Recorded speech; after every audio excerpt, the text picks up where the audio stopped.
Hey guys, so today I'm going to be doing a collaboration with Danielle at Blissful and Domestic about getting fit and being healthy as a working mom. So I just have a few tips for you guys that I use that I hope that you will find useful as well. The first one is to just make time for yourself. It's so hard for us to do this as moms. For me, you know, working outside the home 40 hours and coming home to twins and a husband and a blog and a YouTube channel, it's a lot going on. So you really have to set goals. Like in the beginning of the year, of course, we all do the New Year's resolutions, but then it fizzles out, right? I think everybody does that. But the one thing you do with goals is to not write down the big picture. Yes, you can write down, I want to exercise more this year, but then to actually get it done, you have to be really concrete with what you want to do. For me, I write down an overall goal, a monthly goal, a weekly goal, a daily goal, so that I know how I'm going to achieve those goals. So for example, I really want to exercise this year, and so I decided to do 3 times a week, Monday, Wednesday, Friday. How am I going to do that? When I get home from work, I know that I am not about to go and work out. So number one, I have to pack a bag and take it to work with me. And then I have to go straight from work to the gym. I just know that is just how I work. I can't go home because once I'm home, that's the end of it. So that is called preparation, and that's one of my tips. You have to prepare. So going back to making time for yourself. So in order for me to achieve the goal of 3 times a week, Monday, Wednesday, Friday, I know that as the sole cooker in the family, it means that on Sundays I cook, Mondays we eat leftovers so that I can go to the gym, and then Tuesday I cook, and then Wednesday we eat leftovers so I can go to the gym. So it's basically about preparation beforehand. Other than that, don't set yourself up for failure. Like I said before, I know that if I get home, it's not going to happen, so I make sure I pack my bag. In terms of preparing beforehand, I like to wash all my fruit, cut them up, wash all my veggies, cut them up for the entire week on the weekends when I actually do have time. So it makes preparing breakfast and preparing smoothies and breakfast throughout the week a whole lot easier. I'm going to show you guys a clip of what I actually do, but I like to chop up all my onions, bell peppers, and make a scramble for the mornings, or I will chop them all up and make little egg muffins, and those are really easy. Then you just have to pop them in the microwave in the morning and go, and they can be eaten on the go, so that's really good. Those are the kind of things I do to prepare. I put all of my vegetables, like a handful of spinach, a handful of frozen fruit, a banana, whatever else I want to put in my smoothie that week, and I make smoothie bags. So I'll have 5 bags already prepared. So in the morning, all I do is dump the whole bag into the blender, put in my coconut water, put in my yogurt, and blend it, and I'm ready to go. So those are just some of the things that I do to prepare on the weekends to make my weeks go easier for me to be able to do the healthy and fit things that I want to do during the week.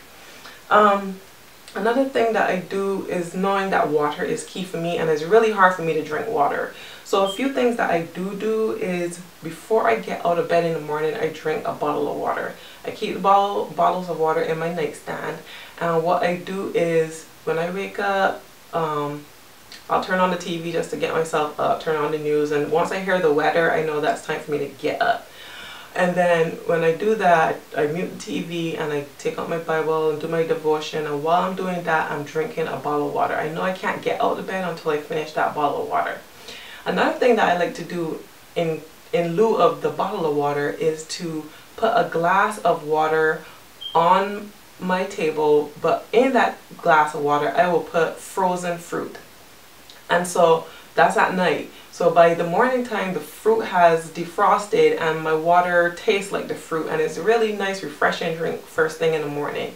You can do that with frozen lemons as well. And it's just a really refreshing drink, and it's cold, or cool, and it has that natural fruit flavor. Is really good. So you guys might want to try that as well. And then throughout the day, to keep my water intake up, what I like to do is when I'm at work, I have a specific bottle, and I know that 6 of these are what I need to drink throughout the day to get the amount of water that I want, say a gallon for the entire day. And so what I use are rubber bands. I put the rubber bands around the straw of my cup, and as I drink finish the cup, I put the rubber band around the lip of the bottle, and then I go fill it up. And when I finish that, I put another rubber band down so that I know how many I've done. By the end of the day, all my rubber bands need to be not around the straw, but around the actual bottle. And that's how I know I've gotten all my 6 bottles full of water throughout the day. And then finally, I want to tell you guys about just making healthier choices in terms of cooking for your family. When I want to eat like low carb or no carb, or just substituting different things, I try to use turkey meat instead of ground beef. Not try to, I do. I use turkey meat for everything, whether it's meatloaf or spaghetti or whatever. And also in terms of spaghetti, spaghetti is a staple that my girls love, and I make it with noodles for them. But for myself, I'll use spaghetti squash, and it's a very good low carb way to cook spaghetti. So you're eating your spaghetti. So basically I'm just eating the ground turkey and tomato sauce and then squash. So I'm not getting any carbs, and I'm feeling healthy, but my girls are still enjoying a meal that they like to eat. As well as the other healthy choices I do are making sure I get in that breakfast. And that's what goes back to what I was telling you before about preparing on the weekend in order to make your mornings go smoother. So in the mornings, it's so easy for me to either just pop some boiled eggs on the stove, or I can boil eggs in the morning.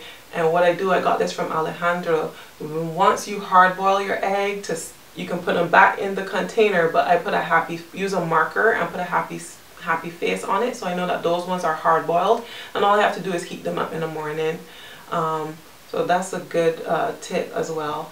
And then I'll try to put a recipe also for my egg muffins, no carb, and a smoothie recipe. So keep watching the blog for those. I'll try to incorporate them really soon for you guys.